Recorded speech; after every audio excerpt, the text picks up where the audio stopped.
It appears that President Abbas is not, there's no translation for what he's saying at this time. We also know that Benjamin Netanyahu and President Trump, they've known each other for a long time, and we know about that relationship. And just watching the two men move throughout New York City this past week, that relationship has grown firmer when you think about the speech yesterday by the president, followed by Netanyahu in the afternoon. In addition, we know Bibi Netanyahu met with the Egyptian president, I think, on Monday night here in the city, or Sunday night. The nights are escaping me now. So the point in all of this is that there are discussions and conversations. Will they lead anywhere? We don't know. For more on all this now, I want to bring in Ohio Congressman Dennis Kucinich, Fox News contributor, former New York Congresswoman Ann Hanworth, board member of the Independent Women's Forum, and good day to both of you. Complex subject, Mr. Kucinich, toughest of all. Is this possible, or is this a pipe dream? Well, it's certainly desirable to have peace in the Middle East and to have Israel and the Palestinians talking peace, but it's also important that you go back to the spirit of the Oslo Agreement, which involved not building settlements. Or if there's going to be peace, the settlements are going to have to be rolled back, so that you can have truly the two-state solution that so many people have been talking about, including Mr. Abbas. Nan? You know, Bill, I take the greatest hope in the fact that President Trump has stood firmly against the theocracy in Iran. And if there is any malefactor who is creating the most risk in the search for a two-state solution, which both President Abbas, whom I met years ago in Israel, as part of a congressional delegation, and Prime Minister Netanyahu, what they support is a two-state solution. But with Hamas in Gaza under Iran's influence, that has been even more challenging. But President Abbas has now taken action against Hamas in Gaza. I think that's a very good sign, combined with the president's stand against the theocracy. I think President Trump stands the greatest chance of creating progress that we've had in a long time. You need all sides. You know that. Take you back to yesterday. Dennis Kucinich, I want you to react to the phrase the president used about terrorism in the Middle East when he said this. The United States and our allies are working together throughout the Middle East to crush the loser terrorists and stop the reemergence of safe havens they use to launch attacks on all of our people.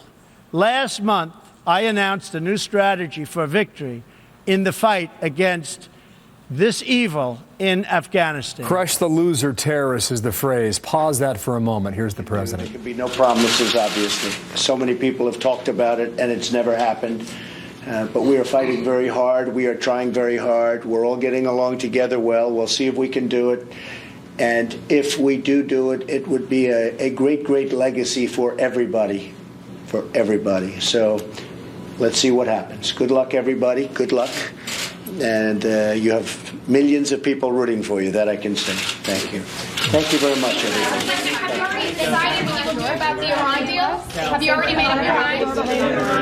Mr. President, have you decided? Just hang it for a moment in case there's another comment. Clearly, what you're hearing on the microphone is about the Iran deal. Dennis Kucinich, if you stand by. Okay. I'll let you know. I'll let you know. Thank you. Here is the big question to the former congressman. If you get a Middle East peace deal, how would that change the world?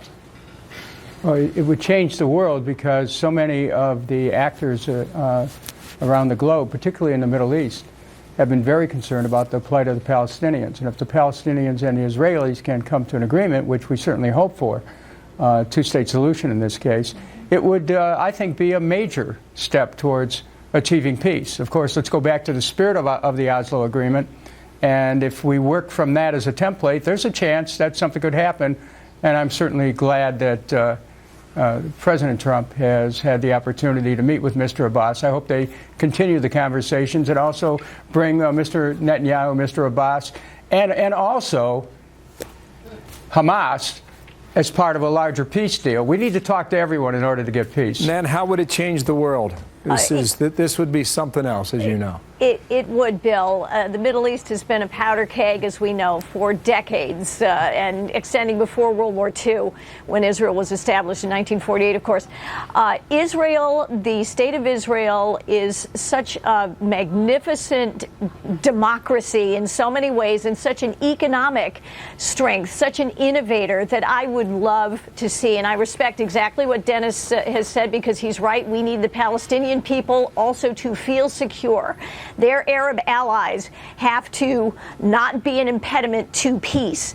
But if we can have peace and stability there, we can create a beacon of progress for the rest of the world. And as I said, the nation of Israel has a magnificent potential to be a world leader, even more than it is now. Thanks to both of you. Dennis Kucinich, nice to see you again. Nan Hayworth, come back any